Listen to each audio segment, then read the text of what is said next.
Hello. Good afternoon. We still resist.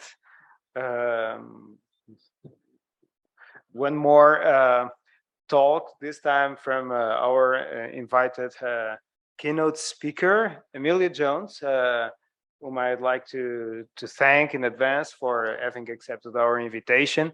And say just some words. I know everyone knows Amelia Jones, but still, I would say that Amelia Jones is a milestone in performance studies, as all of you certainly are aware. Among diverse studies she developed over the years, um, she developed over the years. Sorry, she developed over the years. Um, she was able. Sorry. Okay, I made a mess. Okay, sorry. I start from the beginning. I'll restart. Sorry. Yes. Um, Actually, I would like to say that Amelia has been able over the years to question the role of photography in the context of performing arts and particularly in performance practices.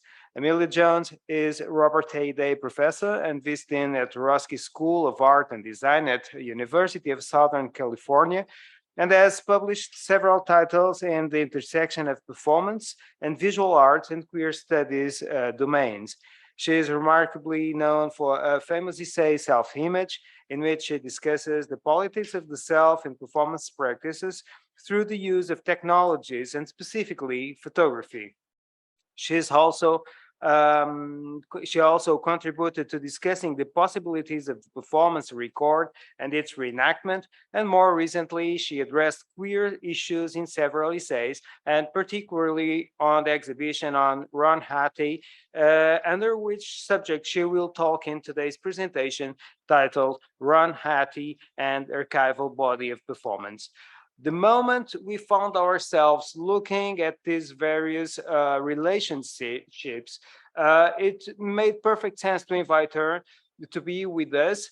So we thank a lot Amelia Jones for having accepted our invitation. We regret you cannot stay here, be here in person with us due to health reasons. But therefore, we are delighted to introduce to the audience, and I'll give you the floor. Thank you. Thank you so much. I do wish so much I could be there. And the backstory is that I had a hip replacement just a few days ago, so not able to get on an airplane right away. But I imagine it's an amazing conference, and I thank Cosimo Chiarelli and Filippo Figueiredo and the other organizers for including me in this event. I didn't want to miss it, even though I'm not really there. So let me just get started. What does it mean to curate live art, performance art in relation to this question of the photographic in relation to performance? This talk seeks to explore how curatorial strategies can make use of the photographic and textual remainders of live performance or of a performance career without reifying performance or reducing it to representation. Maybe it's especially fitting that I am at the conference as a representation through Zoom. Using the exhibition I organized entitled Queer Communion Ron Athey, I will explore these abstract points, using the opportunity of talking about that show in order to pose bigger questions about curating live art or careers of performance artists. Queer curating, which is for the purposes of this event, is a kind of side issue, but it's definitely very important to the overall logic of the show. To ask the question, what does curating a show about or around the career of a performance artist do to the archive, the body, the medium, which is the topic of this event? And how does the gallery museum relate to the crossing of photography and performance in terms of the conference? In sum, I will argue that curating live or performance art affords an opportunity to address how to keep the work alive. I'm going to argue that curating can be a form of recalling the energies of performance while avoiding the idea that one is correctly conserving or representing it, which reifies as a lot of curatorial practice is wont to do. I will also ask how to frame a performance career so as to tell a story that provides a work with texture, historical context, without instrumentalizing or putting the institution or curatorial premise in some way before the work, kind of forcing the work to bow down, as it were, to an overarching idea. So letting the work kind of lead the curation. And how to provide a lively aesthetic experience for the visitor of the exhibition without evacuating the fierce politics of the performances, which in the case of Ron Athey are very much definitional. Accordingly, this talk will be organized as follows. I will sketch a brief genealogy of uses of photographic media to document or not document performance in the Euro-American context since the 1950s. I will unfold a brief history of curating as a reifying practice in the Euro-American context in relation to the desire for live art to be experienced as unmediated and authentic. I will explore my contrasting strategies of presenting photographic and videographic documentation along with props and other textual elements in Queer Communion, Ron Athey.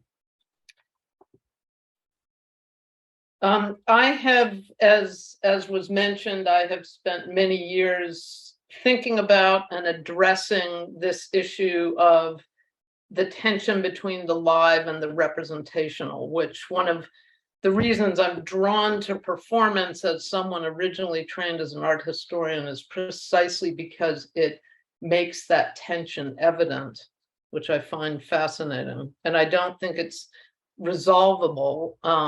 And through all of my work, I explore the kind of the tension rather than trying to resolve it. When I was initially thinking about these issues, I was living in the UK, teaching at University of Manchester, and there were a lot of very active debates at that time, between maybe 2005 and 2010 about this issue of live art in history. How does one curate it? How does one organize it? I did co-edit this very large, heavy, I think beautiful book with Adrian Heathfield, who was trained in performance studies that addresses live art in history. Building on this project, this book project, and on debates and theories running from critical race theories, interrogation of Black performativity and the fungibility of the Black body, to the more kind of specifically performance studies theories of Philip Auslander, Rebecca Schneider, Diana Taylor, and many, many others, and also on post-structuralist and performance theory. I've argued in multiple publications and talks that there is no unmediated experience of liveness that somehow encapsulates its truth, and that the very dichotomization of the live versus the representational, presence versus absence, these binaries are themselves built on Eurocentric ideas that privilege unmediated experience, but also paradoxically modes of knowledge that are secured through the so-called factual basis of archives, photographs, and other forms that are, of course, representational. So I'll talk more about that. But first, and this is the art historian in me that always comes out, I want to sketch a brief genealogy of photographic performance documentation. And I think it's important for me because it gives a sense of kind of where I'm coming from in terms of my historical arguments. And I'm going to go through these pretty quickly. They're very well known, for the most part, pieces. just to indicate kind of that tension that I'm interested in, that artists have really pushed to the foreground.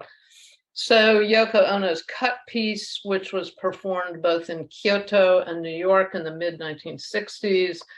In this case, the documents that circulate seem to be fairly ad hoc.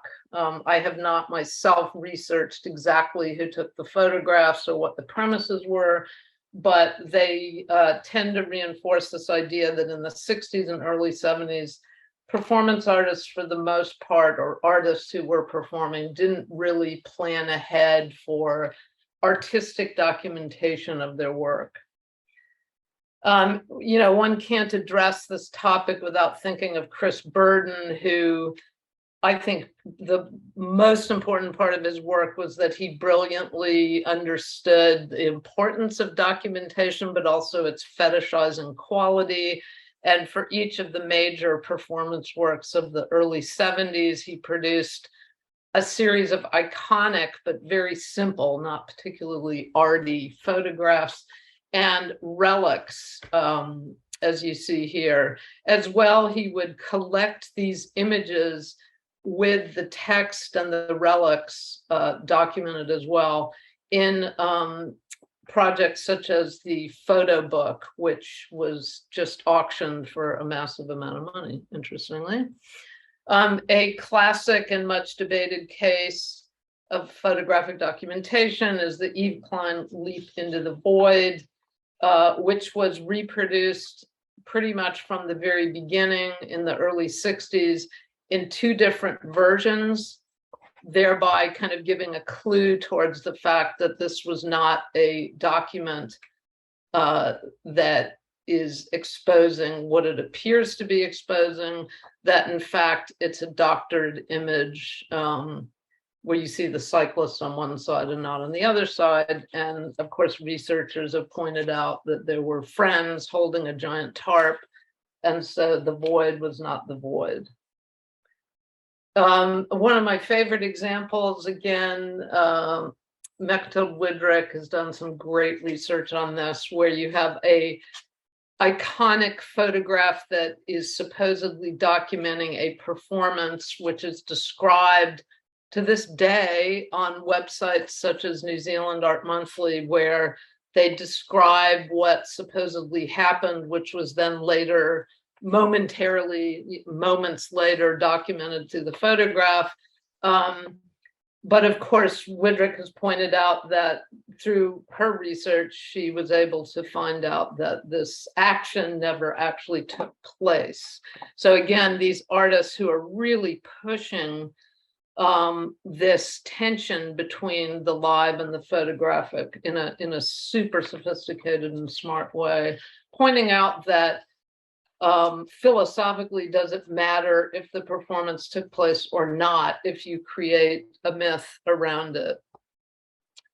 Importantly, Adrian Piper, using photography to document a daily process of reading the work of Immanuel Kant and photographing herself in her own loft. So it's a very private piece that only reaches the public domain through the photographs. Another one of my favorite examples of a super, super smart use of the photographic intention with live performance is OSCO's No Movies, devised by one of their members, the photographer Harry Gamboa Jr. In this case, the idea being that it seems to be maybe a still from a movie. And of course, this is really before Cindy Sherman is developing that idea. It's a still from a movie that never existed, therefore a no movie. And in this case, Gamboa is documenting Gronk, another OSCO member, supposedly having been killed as a gang member lying in the middle of the street. According to Harry, again, there are kind of stories circulating around these images. This was sent to the local media, who believed that it was a factual document of gang warfare.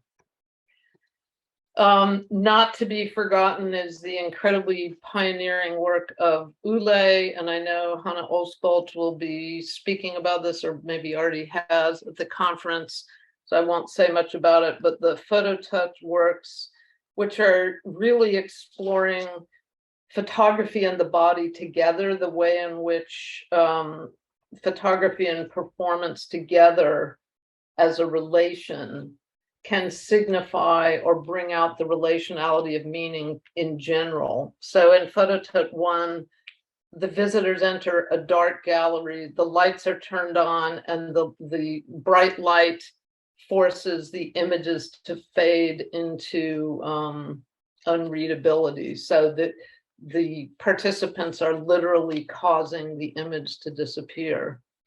Or in Phototouch 2, where Ule faced the visitors wearing a chromed mask and helmet and holding a mirror over his body, reflecting the audience members back at them, he falls forward to smash the glass as if to shatter the illusion of intersubjectivity the work had elaborately performed. So he was doing this from the late 60s, really ahead of his time.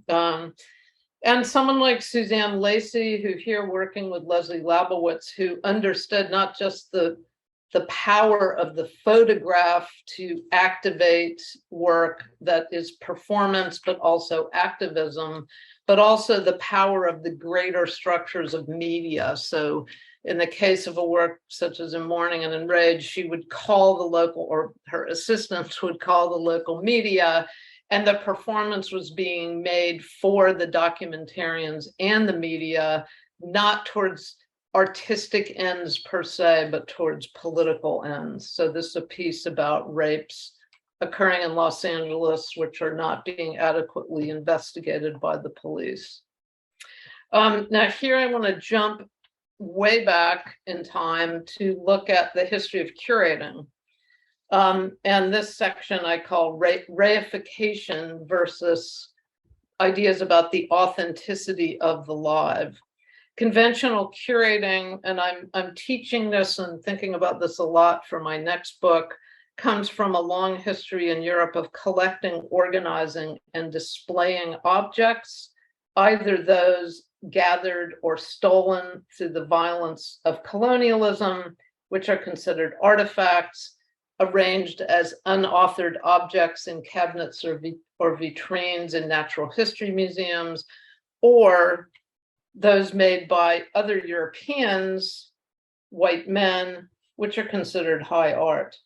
Western cities, of course, are literally shaped by or choreographed around this division. And one of the most dramatic examples would be Vienna, where you literally have this grand public square with two identical buildings, one for artifacts made by the colonized and one for art made by the Europeans. The high art works are given status in museums that extend the privilege and status of palaces. Just being there as a white middle-class person accrues status to the visitor. What we end with is two radically different yet mutually interrelated kinds of cultural space, both of which arguably freeze objects in place. And that's why I'm interested in this, because it relates to the tension between the live body and the photographic. Curating itself thus has a very problematic history, and its singular goal in Europe has traditionally been to freeze bodies and objects in space, creating a trajectory for the visitor through historical narratives that privilege objects made by white European men. Performance has been a chosen vehicle for disrupting precisely this freezing in place or reification of the bodies of colonized or oppressed others. It is arguably precisely its liveness that in the most well thought through examples, such as the work of indigenous artist James Luna of the Luiseno Digueño North American tribal affiliation, challenges the museum's freezing of bodies as living in the past simply by inserting himself into a natural history museum, in this case, San Diego's Museum of Man. But performance or liveness does not preclude reification or fetishization. There's some really horrifying examples, one of which is this nameless installation. I could not find a title for it, although I did actually witness it, sponsored by the Wrong Gallery New York booth at the Frieze Art Fair in London. I'm not going to read this quote, but I think the kind of fatuous art world critical language around this is very disturbing and points out the lack of understanding of the structural power differential that is inherently going on in this kind of project. So this is a Down syndrome person who's simply sitting there being made an object of curiosity and display in an art context. And of course, I can never resist to use Marina Abramovich as an example. A white artist from Europe who uses her live body arguably to reify it as spectacle. This is a topic that I've written about extensively in an article in TDR, but suffice it to say here that it's the specificity of the body in each case and how it is mobilized. What are the structures through which the body is being inserted into the display situation that determines what meanings and values the body and the exhibition will have. Within performance, of course, and many people have written about this, including myself, there is a nostalgia or desire for some kind of authenticity that this live body supposedly secures. The archive, the performance archive, and again, this is just a small aside, but it will come up with the Ron Athey project, is the performance archive where the performance goes to die, because it is the place where once it is literally cataloged by the institution and rationalized, arguably, even the kind of photographs as they may have originally existed are contained and instrumentalized. The desire to collect, organize, and orchestrate objects and bodies as synecdoches of the world is manifest equally in archiving, curation, and in performance documentation.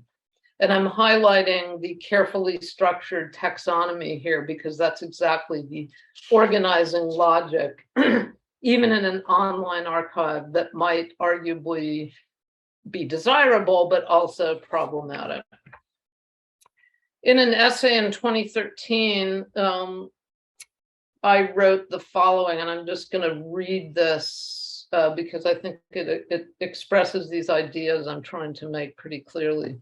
Historians and critics of performance art have tended to assume that the archive is a distinct, always secondary and inadequate echo of live performance. This extends from the tendency to privilege live art as unmediated and therefore in some way an authentic conveyance of presence.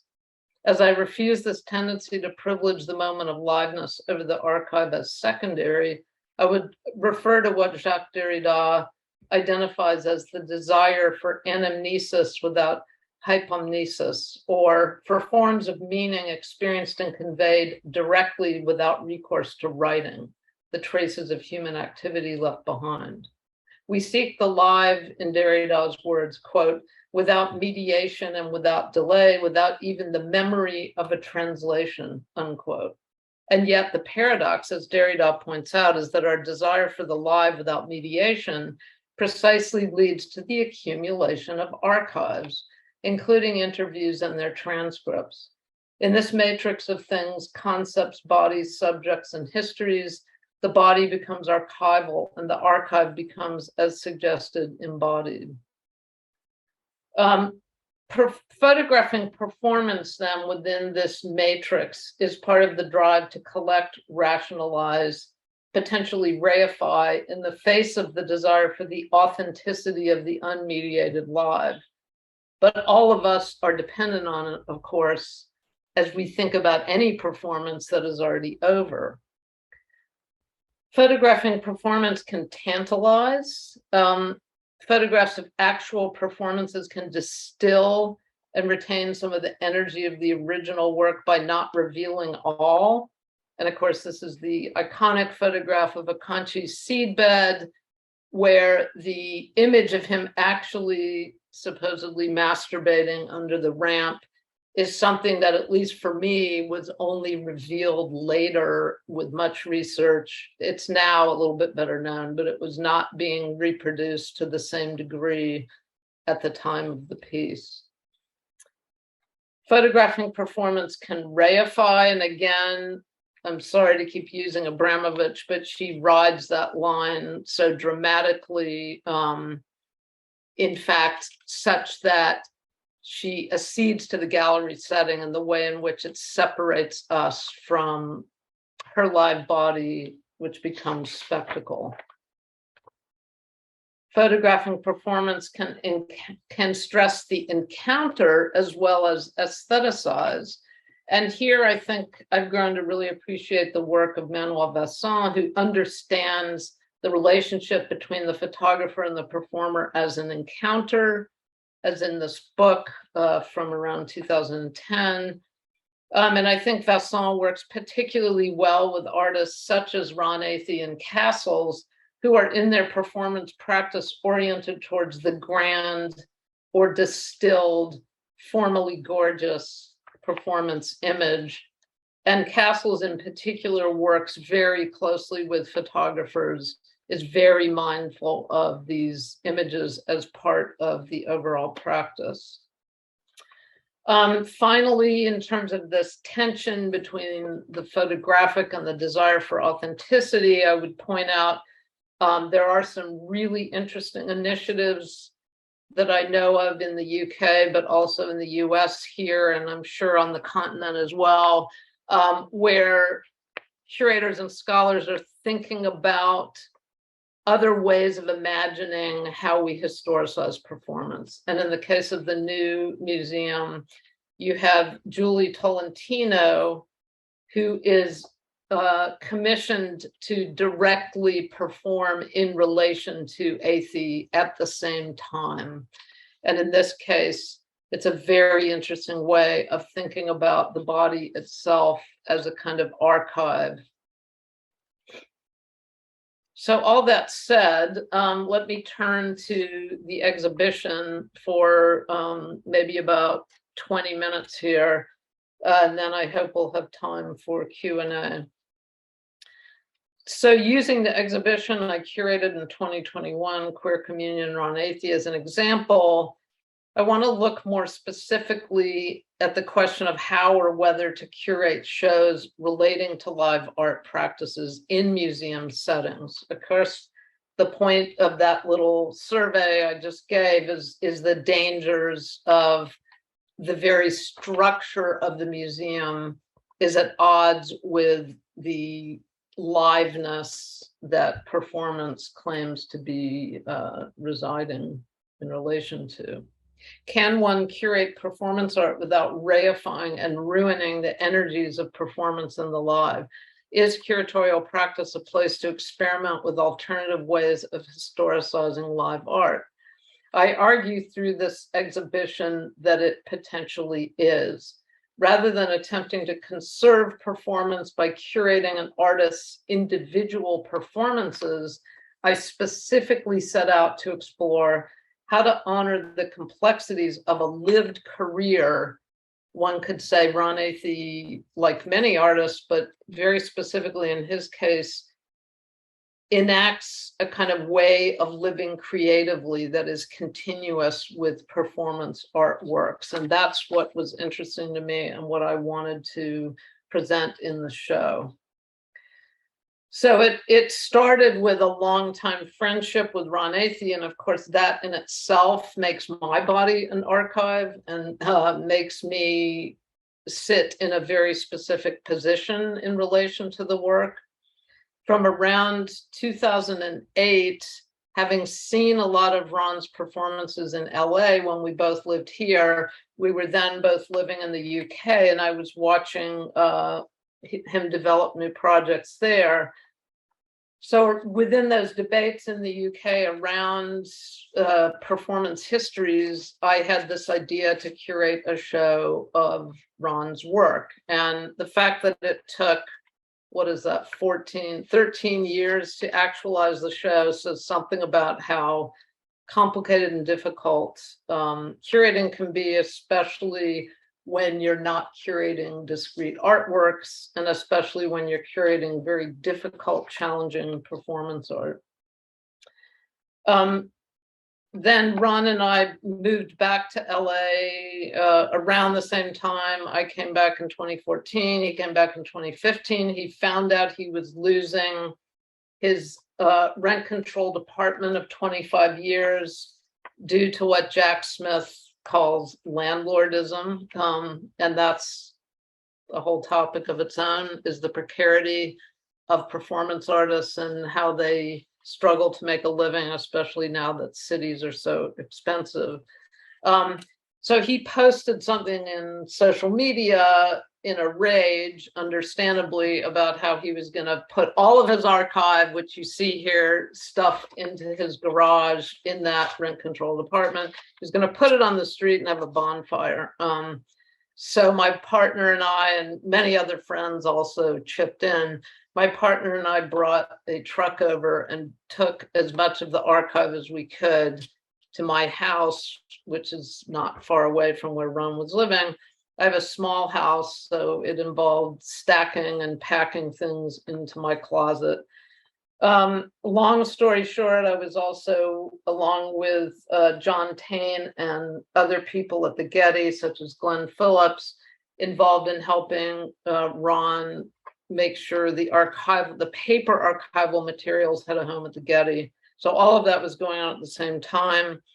And I suddenly had, in 2018 or 2017, I suddenly had 6 weeks basically to figure out what the show was going to be, because the Getty was coming to pick up everything except what I was going to pull out for the show. And once an archive like the Getty takes hold of an entire paper archive, they don't loan it out ever as an entire archive. So this was the last opportunity to do a show like this.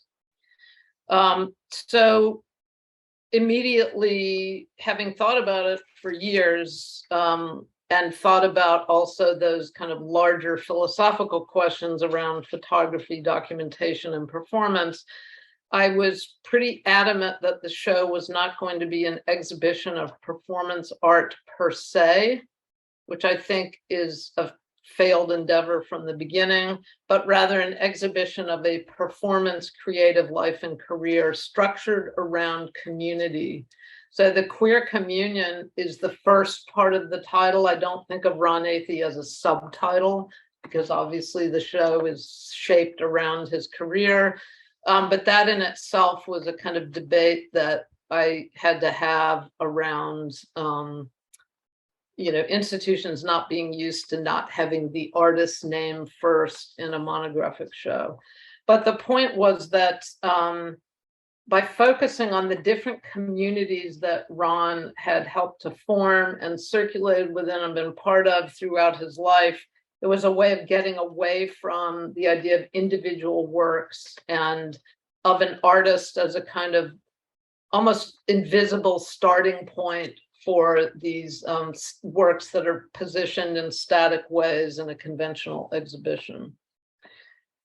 The catalog was not an afterthought. The catalog was a key part of the conceptualization of the show. It was complete quite a bit before the actual opening of the first venue, which was at Participant Inc. in New York.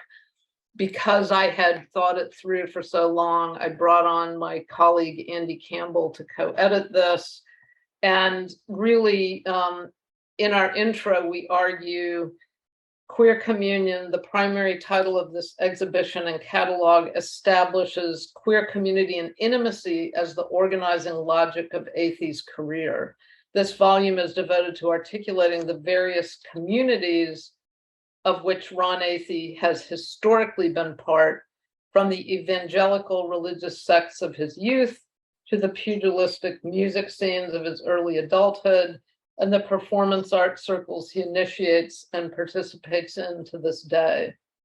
The book focuses on what one can know or imagine one knows after the fact of Athey's performances and lived experiences one may have seen or participated in, or maybe not. Maybe you only know the performance through documentation. Some of these, or most of these, are documented in his extensive archive. The book includes hundreds of illustrations and facsimiles from the archive. So I'm showing you the book first because it's really inextricably connected to how the exhibition ends up deploying documentation. So there is, importantly, a section called Writing Athey, which includes not just writings, but actually facsimiles of some of the writings and sketches from the archive. So giving a sense of the kind of visceral rawness of Ron's writing and sketching style, as well as some published writings. The reflections are slightly longer essays by art authors, most of whom have worked directly with Athey from the communities. Object lessons are short essays obsessing over specific objects from the archive, one of which is Andy Campbell obsessing over two fisting photographs we found in an offering, like a Catholic or Pentecostal offering envelope in the archive. So the way in which we give photographs as analog objects a kind of value is important to that particular object lesson. And then at the end of the catalog is a general checklist. Because I didn't 100%, I didn't have a fixed checklist. And in fact, the checklist shifted from venue to venue. It's really a kind of outlines the sections of the show and potential archival materials. So the Writing Athey section, again, is these facsimiles. Just go through really quickly to show the catalog's use of photographs, which gives you a sense of the range of different kinds of photographs in the archive, but actually that I myself produced in relation to the archive and the exhibition. So for example, here's an image where I took an iPhone photograph of a panel at the Walker Center where Ron had his infamous Scenes in a Harsh Life, which was called out by Jesse Helms on the floor of the US Senate. So there's a kind of telescoping history in, I think for me, in each photograph, in this case, not documenting a performance, but rather an event that is invoking a part of the performance history. Or there are photographs that are more or less art photographs made by professionals such as Rick Castro, who are also friends, part of the queer LA community. And those are also, of course, a number of those are also in the show, but not all of the ones in the catalog are in the show. Snapshots made during club performances or tattooing sessions by friends. Here's Sherry Rose, another LA performance persona, an important photographer. So there's like each photograph has an entire kind of nexus of connections and community and intimacy connected to it.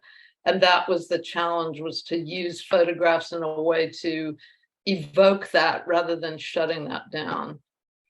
Art photographs, and there's a lot of these by photographers where they would, before or after a live performance, would ask the performers to pose in very formally beautiful ways. This is one of them by Nicholas Sinclair, or by Kathy Opie, who did life-size Polaroid images.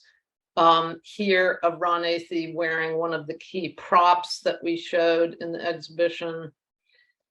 And importantly, hundreds of snapshots, which a normative American would probably in the 60s, 70s, and 80s would have put in a family album.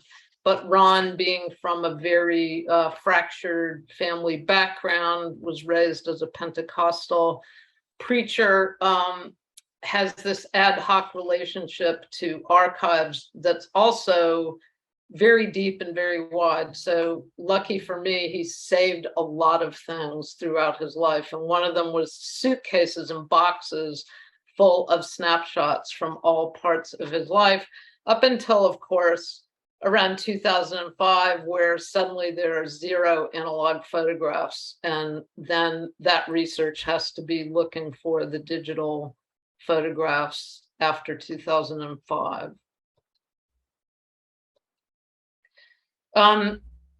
Photographs here on the bottom that are stills from video documentation in cases where still photography doesn't exist or wasn't good enough quality. And in some cases, I myself just took screenshots. So that's kind of an interesting research issue. Period photographs published in zines. And again, because everything about this show was not about individual images or pinning something down. If the images had a context, we included the context. So in the exhibition, the zine is itself included, not just the photographs, and the same in the catalog. Photographic portraits of atheists, sometimes by professionals for print media. Here's a Polaroid for the magazine Illustrated Men. And then there's a big section of photographs. I think there's almost 200 of them that I scanned analog photographs. I dragged things off Ron's social media, and I then made them all into a slideshow in the last section of the show, which is on community. So here, the idea is to have this rolling slideshow on an iPad that just gives you a very lively sense of a performance community. So this is the view of the Participant Inc. installation on the left and the ICA installation where we had quite a bit more room on the right. You can see that the props are a key part of the drama of the show. And for the props, which are also or were in my house, entirely, Ron really deserves the credit, and his collaborators such as Hermes Patakos for making those props alive in the show. I would have had no idea how to do that. But you can see Ron here with these various elements that he brought to Participant in order to flesh out, as it were, the props. So he really was instrumental in helping with that. And I show these installing shots because it gives you the sense of how the queer community also extends to every aspect of making a show like this or actualizing a show like this, including I always give Leah Gangitano a huge amount of credit for taking the risk of putting this show in Participant. Otherwise, I would not have been able to get the other venue of the ICA. And there she is leaning down under a vitrine, always working, Leah Gangitano. And at the opening, it was still COVID times, so we were all masked, but it really was, both in New York and in LA, an opportunity for celebration among some of the same community that is actually depicted in photographs in the show. So this is Kembra Fowler with me at the ICA opening in full regalia. So it's a living space, I guess, is the point I would make from those images. And now I will just maybe spend the last 5 to 8 minutes just quickly going through mostly the Participant Inc. installation to give a sense of how the props and the images and the objects are being ideally kind of put together to create a sense of energy around moments of a performance career rather than individual performance works. These are the sections of the show. This is the different communities that Ron has, whether willingly or not. Obviously, he was born into a Pentecostal family. That was not his choice, but he's carried the love of the pageantry of fundamentalism throughout his work. The music and clubs, literature, tattoo, BDSM, art, performance, politics, and new work and community. So the idea also is that it's not a rote chronology. It is a recursive chronology where you loop back and forth, because the religion, for example, has not disappeared from Ron's life. He, in fact, was just honored by a national religious organization for his work. So religion, family, you get a sense here. There's a prop on the left. There are the dresses, which are from the work that you see on the bottom right, which was an elaborate performance documented here in that screenshot. But in the actual show, you are witnessing the video made of that performance, as well as the individual video screens on the wall, which are showing what you would have seen at the bottom 3 screens there in the live performance. So it's very complicated in this case, but relates directly to this documentary photograph from Ron's babyhood of himself with his mother Joyce. The entire piece is about being raised by a mentally unstable person in this Pentecostal environment. So it's a very dramatic moment as you walk into the show. There are vitrines, and the vitrines, as you can see, have everything from snapshots to photographs to publications to religious pamphlets, as you see on the right, all of which I'm interrelating with the Joyce piece. And on the right hand of this slide, you see the cover story of LA Weekly, which Ron was working at the Weekly and wrote this piece. He's an amazing writer about the charismatic Pentecostal preacher, Miss Velma. And these snapshots again.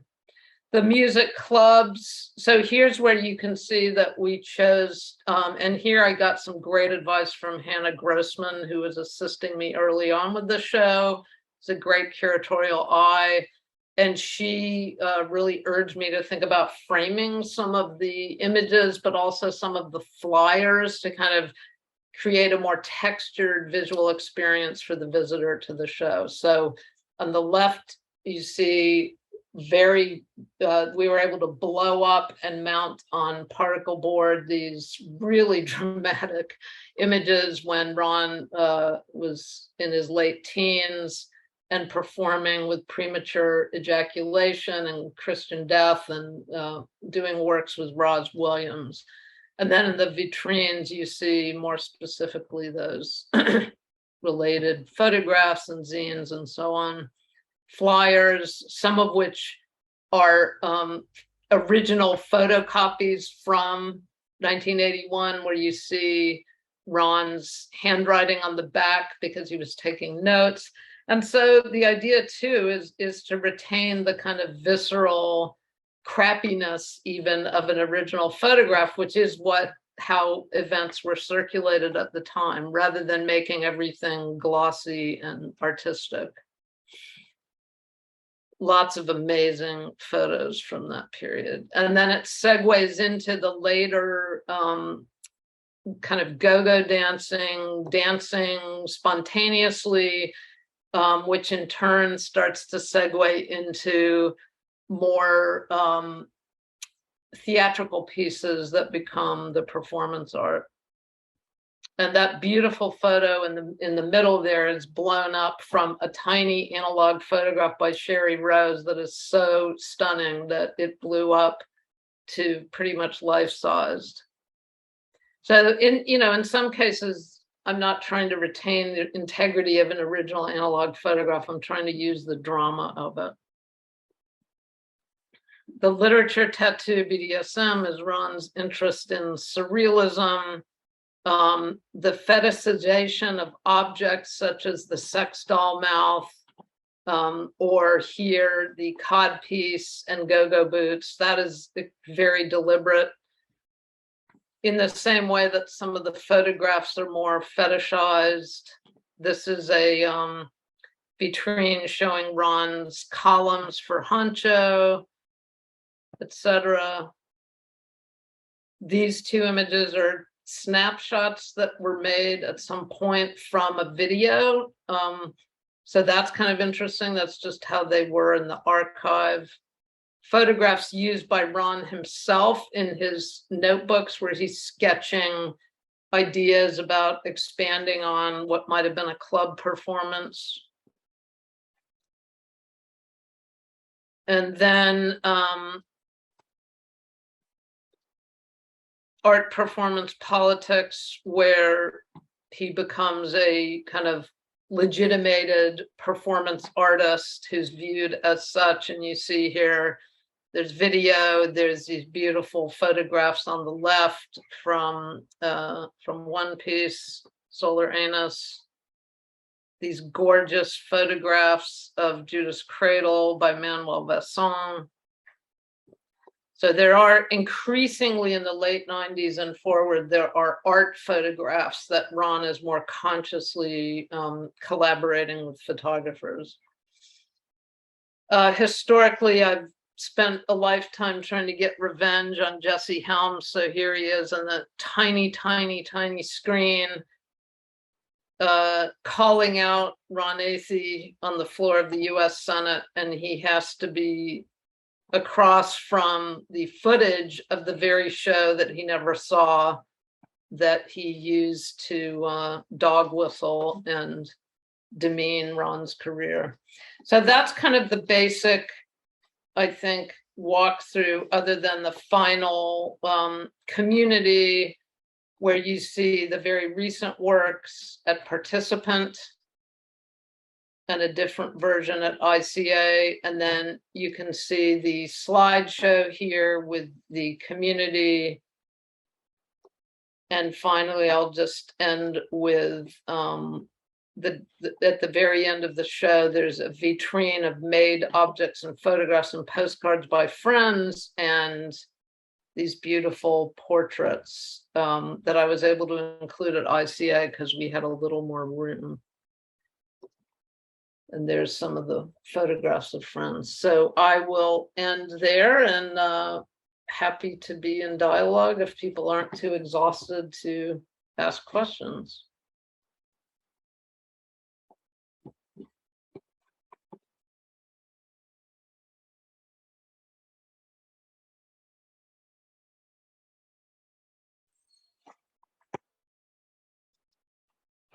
Thank you very much, Amelia, for Professor Amelia, for this presentation. Now we are going to have a Q&A moment, and I ask the audience for any question. Does anyone want to start here? If probably for to be kinder for Amelia, I would suggest that someone that wants to put a question to come here and sit, so Amelia can see us talking. Okay. No, you are. I have to say, okay, please, Emmanuel Cohen, please, can you come here? Yeah,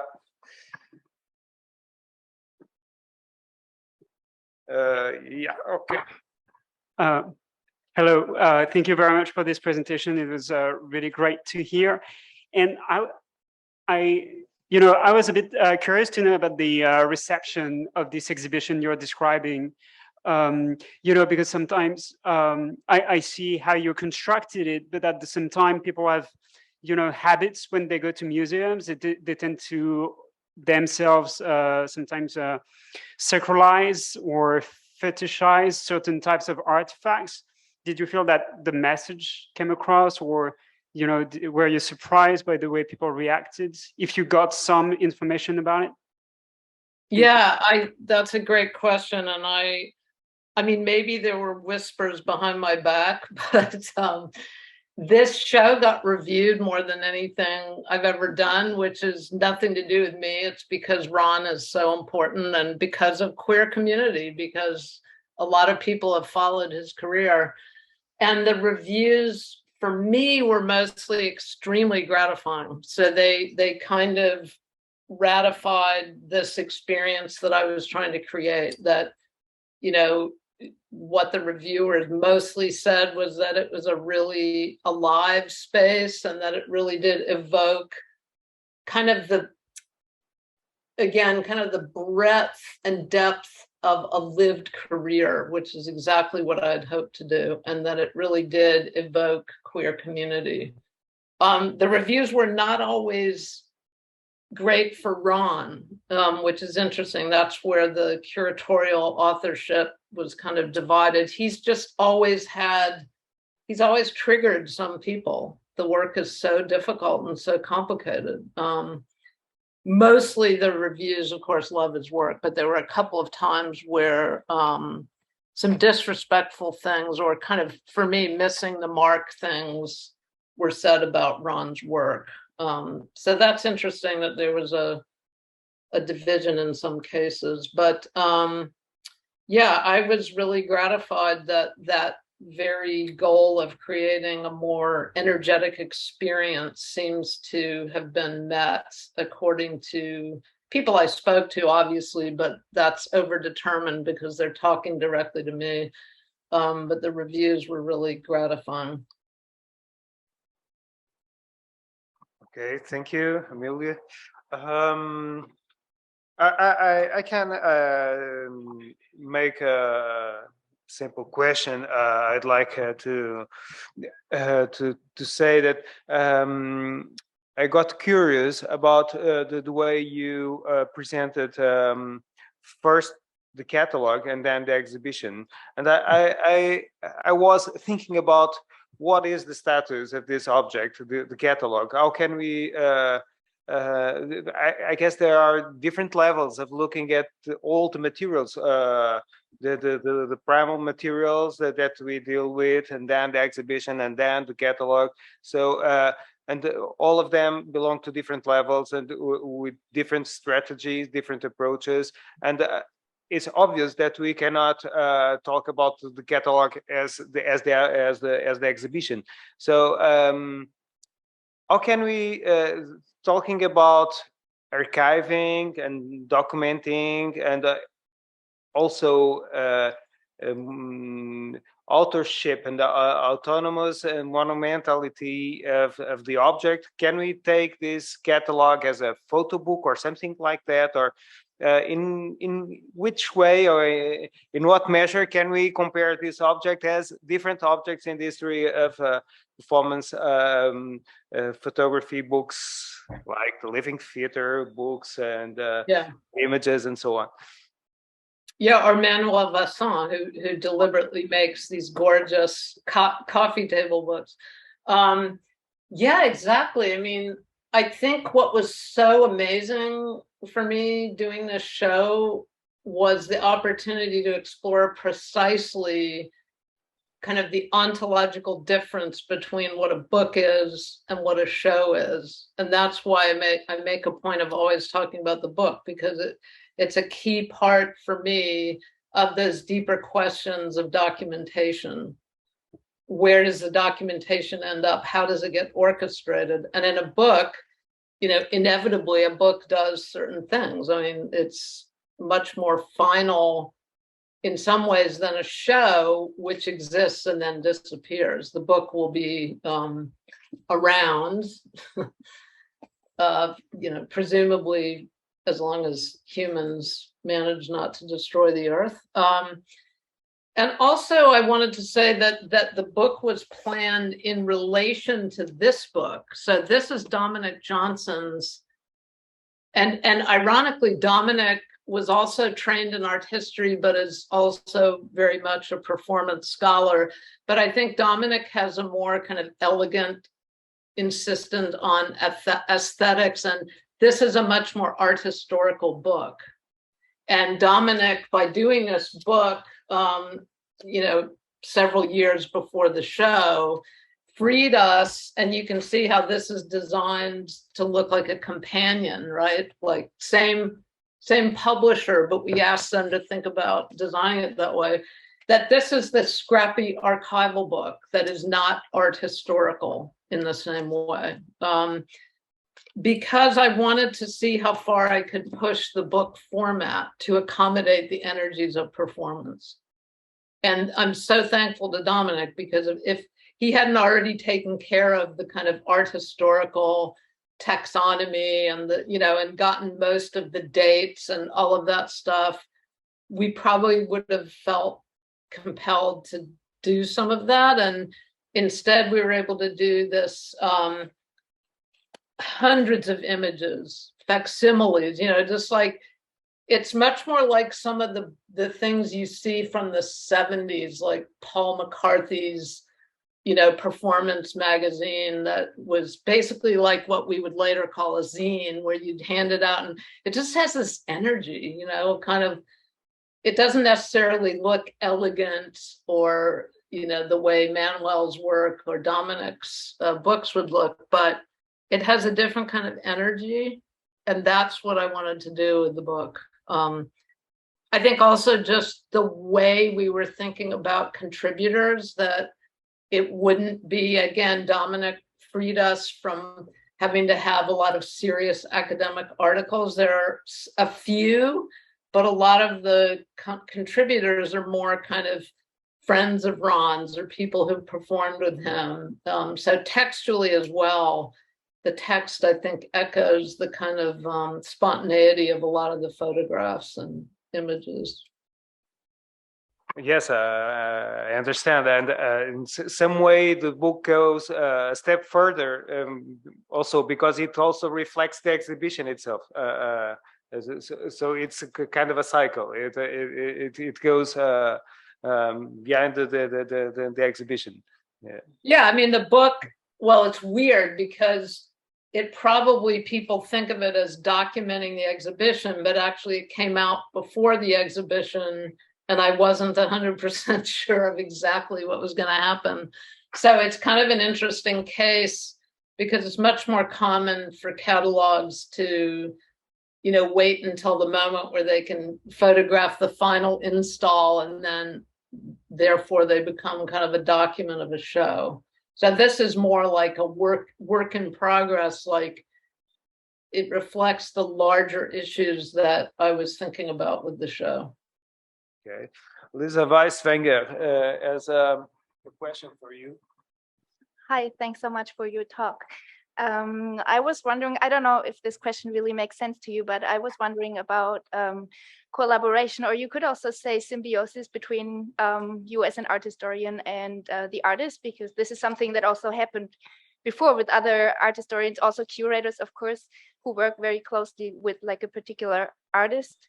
And if this way of collaborating to you has something in common with what a photographer does, because we're talking about photography at this conference, like making artworks visible, you know, like this kind of, do you think there's an overlap between the collaboration between a photographer and a performance artist and an art historian or curator and artist?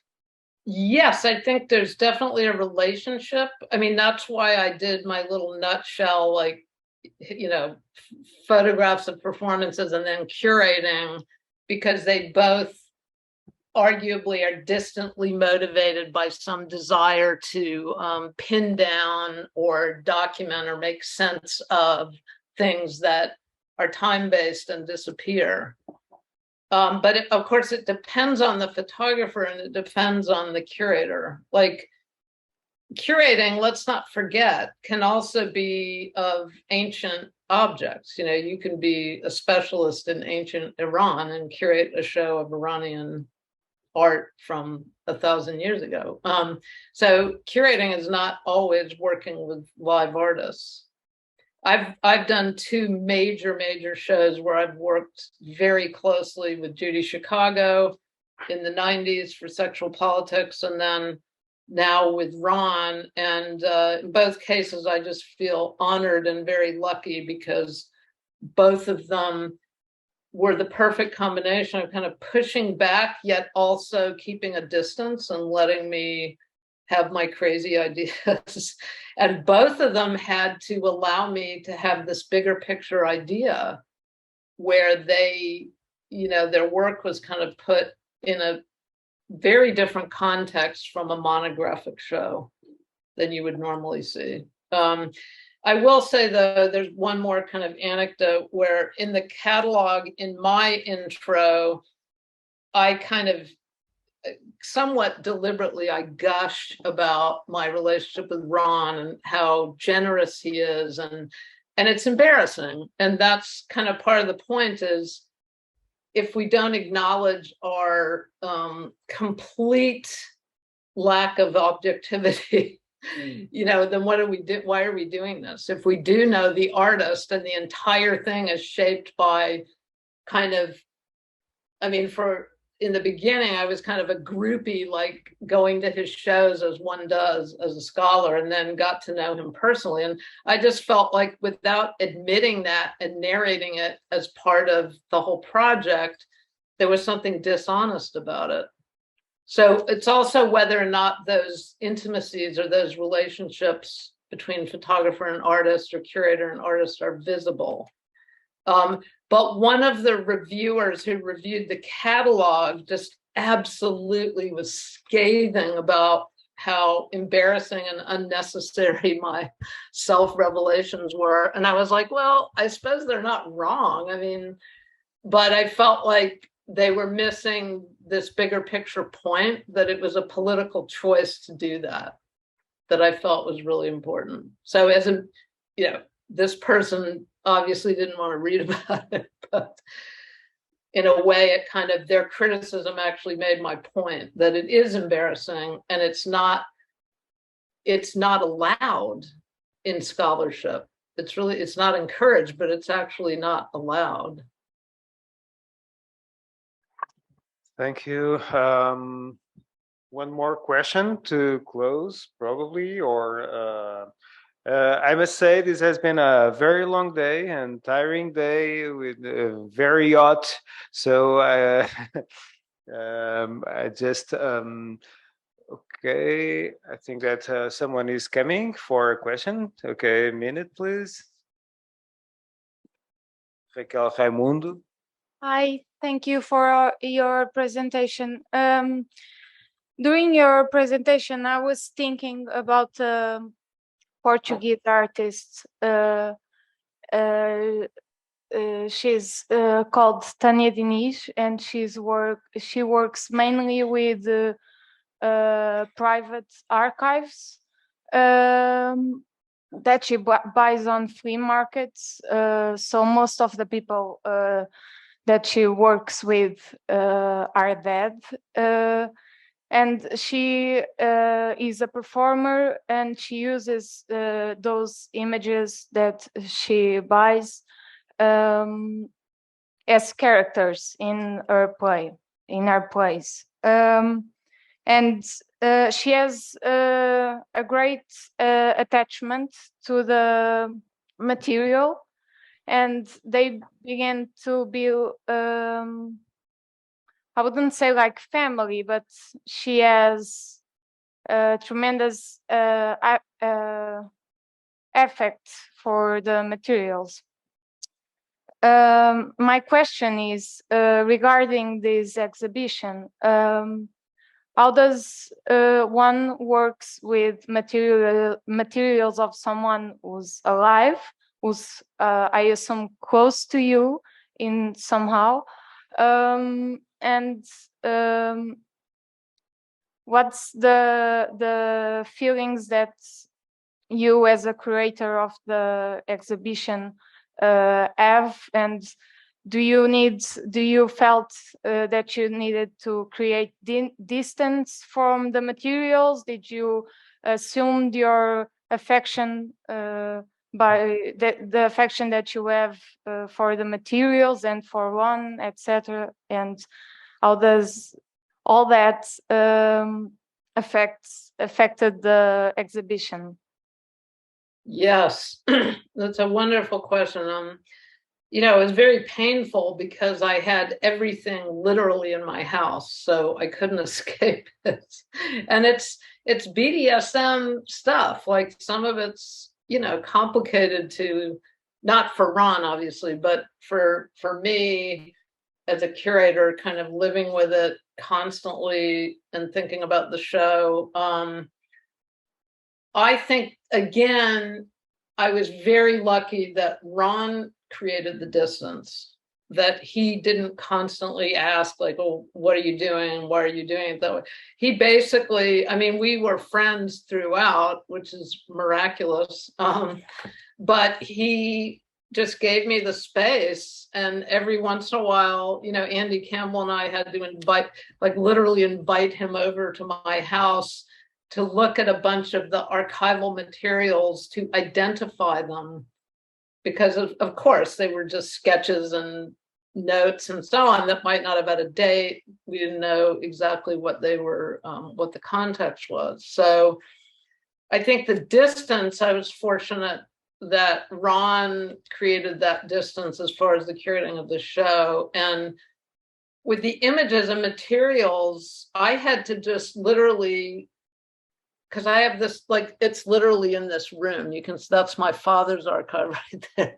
I had to literally like put things in boxes and put them away every day because I couldn't deal with like having them out everywhere because it's my living space. So nothing to do with the content or Ron's work. But so it was a very odd and particular situation, which is why whenever I talk about the show and the archive, I mention the actuality of where the archive was and how it ended up here, because it would have been just completely different if I had to drive up to the Getty, which is very hard to get to, you know, and spend 4 hours wearing white gloves. And, you know, I don't think I could have curated the show. Honestly, I think I was able to think about the energy of the documents and of the life and of the performance because I myself was kind of suspended in it in a way that wouldn't happen once an archive gets cataloged and rationalized. It does lose a lot of that. Okay, we have one more question by someone you do really know. Hi. There you are. I was hoping you were there. We are boiling here. It's super hot. You know? Oh wow! And it's the end of a long journey. But no, I thank you for bring us back to incredible memories. But for me, it was very poignant the way that you started. You started with the idea of tension, and for me, really, when I think of Ron, I think of tension. I think of those moments where it was live. I encountered Ron performance live, and I was high. You know, I was shaking. My camera was shaking, and in a way, I don't know if that reverberation of tension, you know, it was present on the image that I was making. I like the question they asked you before, Amelia, about this place of yourself, because, you know, in relation to somebody like Ron, I really feel very much like a facilitator.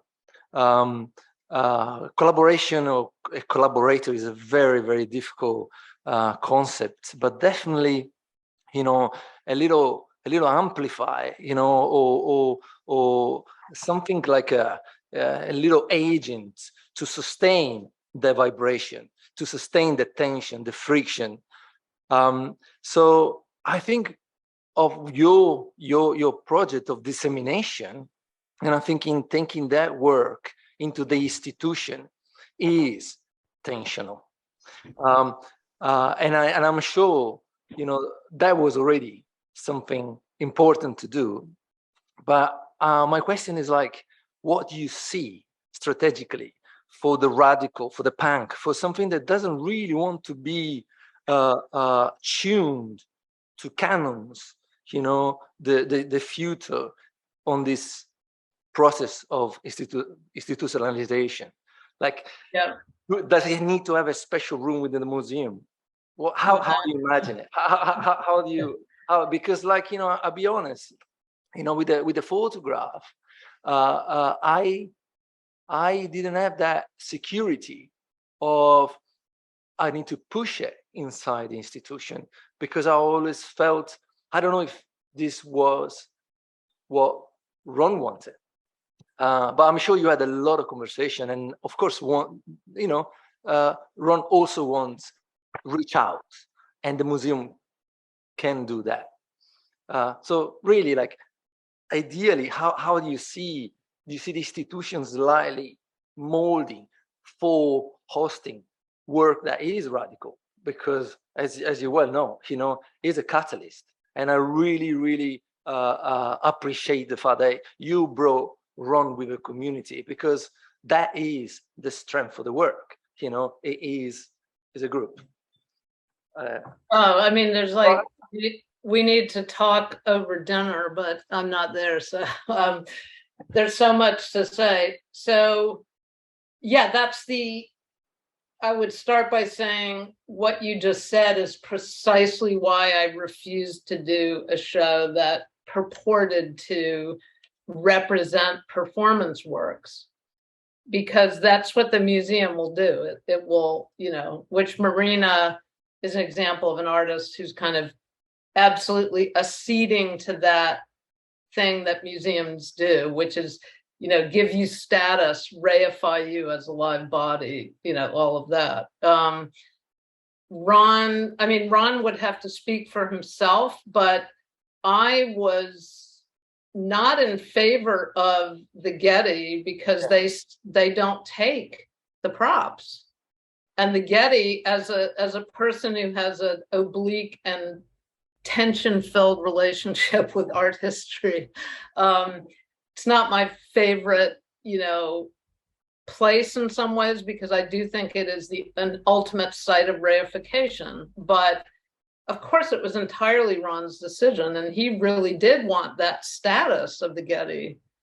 So we had interesting conversations about that, but in the end, it was, you know, nothing to do with me. You know, I would have loved to see the archive at the One Gay and Lesbian Archive, which is a shambolic place, actually connected to USC, where people can walk in off the street, you know, and for me, that was much more compatible with community. But that's just me, and it really was his decision. I would say just one more thing, and that's what I was trying to say about your work, is that I think it's amazing because you're not purporting to somehow create a final document of a performance, and yet your images are very iconic. And I think, you know, you play between kind of the image of that's not during the performance, where you're, you know, in that encounter and you're kind of playing with the artist, and those pictures in the desert that you so generously allowed us to blow up and include in the show, you know, those are kind of performances for you and with you. Like, if it weren't for you, or, you know, someone equally talented, those probably wouldn't have happened. So I think your photography is amazing because it covers a whole range, and you're not purporting to kind of be on the ground doing the final document of the performance. You understand the difference between the shakiness of that moment, which you can't really encapsulate. We know very well that Ron is really resisting any type of death. So, you know, for me, it's really the vibration is really what needs to stay. Yeah. Thank you. Thank you so much. Those wonderful questions. Well, I don't know now if someone wants to. Okay, I think that I'm going to thank once again Professor Amelia Jones for being with us. We are very grateful for your availability and for welcoming our invitation. Thank you. The conference will proceed for more 2 days. I'm afraid you cannot follow the works, but okay, we'll keep in touch. Yeah. Soon we'll come back to you. Okay, thank you very much. Thank you so much.